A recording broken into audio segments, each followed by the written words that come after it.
Asia কাপে batting ব্যর্থতার কারণে ফাইনাল খেলা হয়নি। সেই ব্যর্থতা ভুলে আবারও ইন্টারন্যাশনাল ক্রিকেটে অ্যাক্টিভ হচ্ছে বাংলাদেশ জাতীয় ক্রিকেট দল। আগামীকাল শারজায় রশিদ খানের আফগানিস্তানের বিপক্ষে প্রথম টি-20 দিয়ে আবারও মাঠে নামছে টাইগাররা।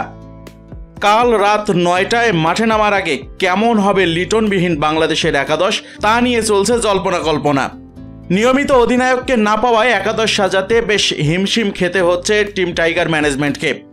এশিয়া কাপের লাস্ট ম্যাচে পাকিস্তানের বিপক্ষে টপ অর্ডারে বড় পরিবর্তন দেখা গেছে। সাইফ হাসান ক্যারিয়ার সেরা ছন্দে থাকলেও বাকি দুজন তানজিদ তামিম এবং পারভেজ হোসেন ইমন একদম ছন্দে নেই। এখন সবচাইতে বড় দুশ্চিন্তার জায়গা এটাই। আবার মারার উপর খাড়ার ঘা হয়ে দাঁড়িয়েছে লিটনের পরিবর্তে স্কোয়াডে জায়গা পাওয়া সৌম্য সরকারকে প্রথম টি-20তে পাবে না দল। এনসিএল টি-20তে দারুণ ছন্দে থাকা সৌম্য সরকার ভিসা জটিলতার জন্য এখনও দলের সাথে যোগ দিতে পারেননি।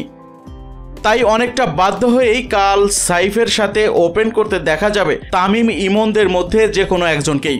সেক্ষেত্রে আবারও একাদশে যুক্ত হতে পারেন তানজিদ হাসান তামিম। হাতে আর কোনো অপশনস না থাকায় একাদশে 3 নম্বরে ব্যাট করবেন তাওহিদ হৃদয়। তিনিও যে ভালো ফর্মে আছেন এমনটাও নয়, তবে স্কোয়াডে আর কোনো ব্যাটসম্যান না থাকায় একাদশে টিকে যাবেন হৃদয়ও। 4 নম্বরে প্রমোট করা হতে পারে শামীম হোসেন পাটোয়ারিকে। 5 নম্বরে ভারপ্রাপ্ত অধিনায়ক জাকের আলী অনিক থাকছেন, এটা এক প্রকার প্রায় নিশ্চিত। এই ম্যাচে কাজী নুরুল হাসান সোহানেরও একাদশে থাকা নিশ্চিত। তিনি ব্যাটিং করবেন 6 নম্বরে। শারজার উইকেট ড্রাই, তার মানে পেসাররা একটু বাড়তি সুবিধা সচরাচর পেয়ে থাকেন। তাই একজন স্পিনার কম খেলিয়ে 3 জন পেসার একাদশে থাকবেন। সেক্ষেত্রে মোস্তাফিজ তাসকিনের সাথে তৃতীয় পেসার হিসেবে একাদশে জায়গা পেতে পারেন তানজিম হাসান সাকিব।